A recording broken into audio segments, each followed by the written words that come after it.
యూకేలోని మిడిల్స్బరో సిటీలోని ఓ హత్య అక్కడి జనాలను షాకు గురిచేసింది. ఇంతటి క్రూరమైన వాళ్లు సమాజంలో ఉంటారా అని జడ్జి సైతం ఆశ్చర్యపోయారు. 30 పేజీల తీర్పును చదువుతూ జస్టిస్ జేమ్స్ గాస్ నిందితుడిని చీకొట్టారు. ఆ నిందితుడు మన దేశానికి చెందినవాడే. అతని పేరు మితేష్ పటేల్. అతని వైపు కోపంగా హీనంగా చూసిన జడ్జ్, నీకు కనీసం నీ భార్య మీద ప్రేమ లేదు. నీ భార్య జెసికా పటేల్ నీ మీద ఎంతో ప్రేమ చూపించింది. కేవలం నీతో శృంగార జీవితం కాదు, సంతానం కలిగితే చాలనుకుంది. కానీ నువ్వు ప్రేమించి పెళ్లి చేసుకుని చంపావు.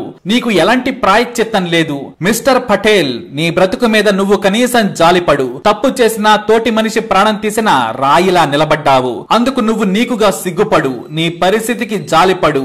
అది కూడా 45 ఏళ్లు జైల్లో ఉండి. ఇది నీకు తక్కువ శిక్షే, కానీ అంతకు మించి చట్టాలు నన్ను అడ్డుకుంటున్నాయి అన్నారు జస్టిస్ జేమ్స్. ఈ ఘటన యావత్ యూకేను షేక్ చేసేసింది. మితేష్ పటేల్ గుజరాతీ నుంచి ఫార్మసీ చదివేందుకు యూకే వెళ్లాడు. అక్కడ ఒక ఫార్మసీ కాలేజీలో జెసికా అనే యువతితో పరిచయం పెంచుకున్నాడు. ఎందుకంటే ఆమె కూడా భారతీయురాలే. మొదట మంచి స్నేహితులయ్యారు. జెసికా కుటుంబం యూకేలోనే సెటిల్ అయింది. నాటికి మితేష్ వయసు 23 ఏళ్లు కాగా జెసికా వయసు 21 ఏళ్లు. ఇద్దరు కాలేజీలో స్నేహితులుగా ఉన్నారు. అయితే జెసికా మంచితనం నచ్చడంతో ఆమెకు ఐ లవ్ యూ చెప్పాడు. మొదట్లో జెసికా ఒప్పుకోలేదు. అయితే మనిద్దరికి ఫార్మసీ మీద మంచి పట్టుంది. ఇక్కడే మిడిల్స్బరో సిటీలో పెద్ద ఫార్మసీ షాప్ ని పెడదాం, లోన్ కూడా మనకు వస్తుంది, ఇక్కడే సెటిల్ అవుదామని చెప్పాడు. తాను చదువుకున్న తర్వాత ఇండియా వెళ్లి ఫార్మసీ కంపెనీలో పనిచేస్తానని చెప్పింది జెసికా. కానీ 3 ఏళ్లు తిరిగేసరికి ఆమె కూడా మితేష్ ప్రేమలో పడిపోయింది. ఇద్దరు గాఢంగా ప్రేమించుకున్నారు. ఫార్మసీ పూర్తయిన తర్వాత తాను మితేష్ అనే మన ఇండియన్ ను ప్రేమించాను, అతన్నే పెళ్లి చేసుకుంటానని జెసికా కుటుంబ సభ్యులకు చెప్పినా మొదట వాళ్లు ఒప్పుకోలేదు. చివరకు ఆమె ఒప్పించి మితేష్ ను పెళ్లి చేసుకుంది. 2010లో మితేష్ జెసికాలు పెళ్లి చేసుకున్నారు. మితేష్ కు ఫార్మసీలో మంచి మార్కులే వచ్చాయి. ఇటు జెసికా సైతం 90% మార్కులతో పాస్ అయింది. ఫార్మసీ డిగ్రీ ఉంటేనే యూకే లో కూడా మెడికల్ షాప్ నడిపేందుకు అర్హులు. దీంతో ఇద్దరికి డిగ్రీలు ఉండడంతో మిడిల్స్బరో సిటీలో ఫార్మసీ షాప్ తో పాటు పెద్ద జనరల్ స్టోర్ ను కూడా పెట్టారు మితేష్ జెసికా.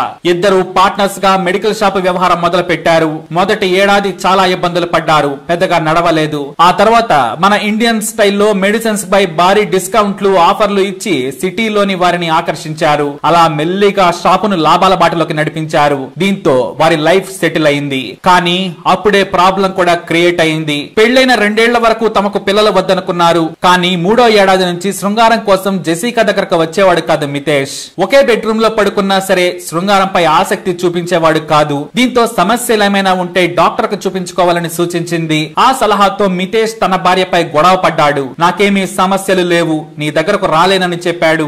దీంతో ఆమె తన భర్తపై అసంతృప్తిగా ఉన్నా కూడా అతని శృంగార సామర్థ్యంపై ఆమెకు అనుమానాలు ఏమాత్రం లేవు. ఎందుకంటే గత 4 ఏళ్లలో ఎన్నో సార్లు వాళ్ళు సంతోషకరమైన శృంగారాన్ని ఎంజాయ్ చేశారు. దీంతో ఆమె ప్రతి రోజు తన భర్తకు దగ్గరయ్యేందుకు ప్రయత్నించింది. మనిషి బాగానే ఉన్నా రాత్రి సమయంలో మాత్రం దూరంగా వేరే గదిలో పడుకోవడం చేసేవాడు. అయినా సరే తప్పుడు దారిలో వెళ్లకుండా భర్తకే తన జీవితాన్ని అంకితం చేసింది జెసికా. పరాయి పురుషుడిని కన్నెత్తి కూడా చూడలేదు. చీటింగ్ చేయడం తప్పని ఆమెకు తెలుసు. అందుకే బ్రిటిష్ సిటిజన్ గా ఉన్న భర్తను ప్రాణంగా ప్రేమించింది. చివరకు 7 ఏళ్లు గడుస్తున్నా సరే భర్త మాత్రం దూరం అవుతూనే ఉన్నాడు, కానీ దగ్గరకు మాత్రం రావట్లేదు. దీంతో విసికి వేసారిన జెసికా, కనీసం నాకు సంతానం కలిగేలా చెయ్యి, ప్రతిరోజు నాకు శృంగారం ఏమీ అక్కర్లేదు, అది లేకపోయినా నేను సంతోషంగా ఉంటాను, ఒక బాబో పాపో పుట్టే వరకైనా తనతో కలవమని చెప్పింది.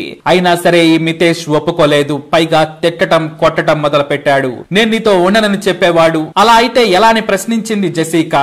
సంతానం గురించి ప్రతిరోజు గొడవ జరిగేది. ఎంతో ప్రాణంలా చూసుకునే మితేష్ ప్రతిరోజు బూతులు తిడుతూ కొట్టినా సర్దుకుంటూ వెళ్లిపోయింది. సంతానం కలిగితే ఆ తర్వాత జీవితాన్ని మంచి దారిలోకి తీసుకెళ్దామనుకుంది జెసికా.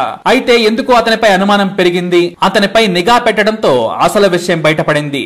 ఈ మితేష్ గేగా మారాడని గుర్తించింది. గ్రిండర్ యాప్ లో ఆస్ట్రేలియాకు చెందిన భారతీయ గేతో స్నేహం పెంచుకున్నాడు. అతను మితేష్ కోసం యూకే వచ్చేవాడు, ఇతను ఆస్ట్రేలియా వెళ్లేవాడు. ఇద్దరు గాఢంగా ప్రేమించుకున్నారు. ఒకరిని విడిచి ఒకరు ఉండలేకపోయారు. ఇదంతా తెలుసుకున్న జెసికా, నువ్వు గేగా మారినప్పుడు నన్నెందుకు దూరం పెడుతున్నావు, మొదట ఇలా లేవు, నా జీవితాన్ని నాశనం చేశావని జెసికా గొడవ పెట్టుకుంది. దీంతో తీవ్రంగా కొట్టి భయపెట్టాడు. తన కుటుంబ సభ్యులకు చెప్పుకొని ఎంతో బాధపడింది జెసికా.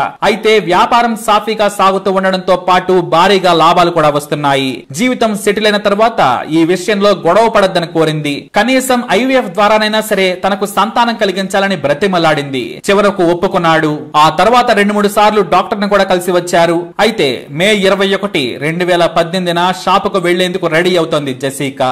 అదే సమయంలో షాపు తెరిచేందుకు సమయం అవుతుందని భార్యకు చెప్పాడు. కానీ ఆమె హాల్లోకి రాగానే బలవంతంగా ఇన్సులిన్ ఇంజెక్షన్ ను వెనుక నుంచి గుచ్చాడు. ఆ తర్వాత పాలిథిన్ కవర్ ను మొహానికి చుట్టి కింద పడేసి మీద కూర్చొని దారుణంగా హత్య చేశాడు మితేష్. అలా చంపేసి బయటకు వచ్చి దగ్గరలోని పిజ్జా సెంటర్ కు వెళ్లి పిజ్జా తెచ్చుకుని హాయిగా తిన్నాడు. కాసేపు విశ్రాంతి తీసుకుని తమ ఇంట్లో ఎవరో దొంగలు పట్టారని 999 కి ఫోన్ చేశాడు మితేష్. మీరు తొందరగా రావాలి, నాకు భయంగా ఉంది, మా ఇంట్లో దొంగలు పడ్డారు, మా ఆవిడ చనిపోయింది, ప్లీజ్ సాయం చేయండి అని దొంగ ఏడుస్తూ కాల్ చేశాడు. దీంతో వెంటనే క్రైమ్ సీన్ కు పోలీస్ టీం చేరుకుంది. ఇల్లంతా చిందరవందర చేశాడు మితేష్. పోలీసులు అంబులెన్స్ టీం జెసికాను పరిశీలించగా ఆమె చనిపోయినట్లు గుర్తించారు. ఆ తర్వాత బంధువులు రావడంతో వారి మీద పడి ఏడుస్తూ నటించేశాడు మితేష్. చివరకు అంత్యక్రియలు పూర్తవగానే పోలీసులు వచ్చి మితేష్ ను అరెస్ట్ చేశారు. ఎందుకంటే యాపిల్ హెల్త్ యాప్ లో ఇద్దరి మూమెంట్స్ రికార్డ్ అయ్యాయి. చనిపోయిన తర్వాత జెసికా ఫోన్ కూడా తీసుకుని బయటకు వెళ్లాడు. అతను 2 సార్లు కిందకి వెళ్లి పైకి వచ్చాడు.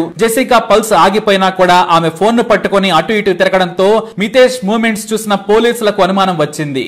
అంతేకాదు పిజ్జా సెంటర్ వరకు వెళ్లినట్లు కూడా తేలడంతో పిజ్జా సెంటర్ CCTV ఫుటేజ్ ను పరిశీలించగా మనోడి సినిమా మొత్తం బయటపడింది. అతన్ని అరెస్టు చేయడంతో సంచలన విషయాలు బయటపడ్డాయి. గత 5 ఏళ్ల నుంచి తాను జెసికాను చంపాలనుకుంటున్నాడు. ఎందుకు అంటే ఆస్ట్రేలియాలోని తన బాయ్ ఫ్రెండ్ తో సెటిల్ అవ్వాలని. ఇక్కడ ఈ వ్యవహారం కూల్ గా ముగిస్తే ఆస్ట్రేలియా చెక్కేసి ఆ గే స్నేహితుడితో లైఫ్ ను ఎంజాయ్ చేయాలనుకుంటున్నానని తాపీగా చెప్పాడు. అది ఎలా అంటే జెసికా పేరు మీద 2 మిలియన్ పౌండ్లకు ఇన్సూరెన్స్ ప్లాన్ ఉందని బాంబు పేల్చాడు మితేష్. ఆ డబ్బుతో ఆస్ట్రేలియాలో సెటిల్ అయి 40 ఏళ్లకే రిటైర్ అయి ఎంజాయ్ చేద్దామనుకున్నామని చెప్పాడు. దీంతో అతన్ని విచారించిన కోర్టు మితేష్ మొహం మీద ఉమ్మేసి 45 ఏళ్ల జైలు శిక్ష విధించింది. హత్య చేసి ఎలా తప్పించుకుందామనుకున్నావని నిలదీస్తే 15 రోజుల్లో పాలసీ డబ్బులు వస్తే ఆస్ట్రేలియా చెక్కేయాలనుకున్నానని చాలా చక్కగా చెప్పాడు. అటు నుంచి అటు ఏదైనా చిన్న దేశానికి వెళ్లి నా గే ఫ్రెండ్ తో వెళ్లి సెటిల్ అవ్వాలనుకున్నామన్నాడు. కానీ అడ్డంగా దొరికిపోయాడు.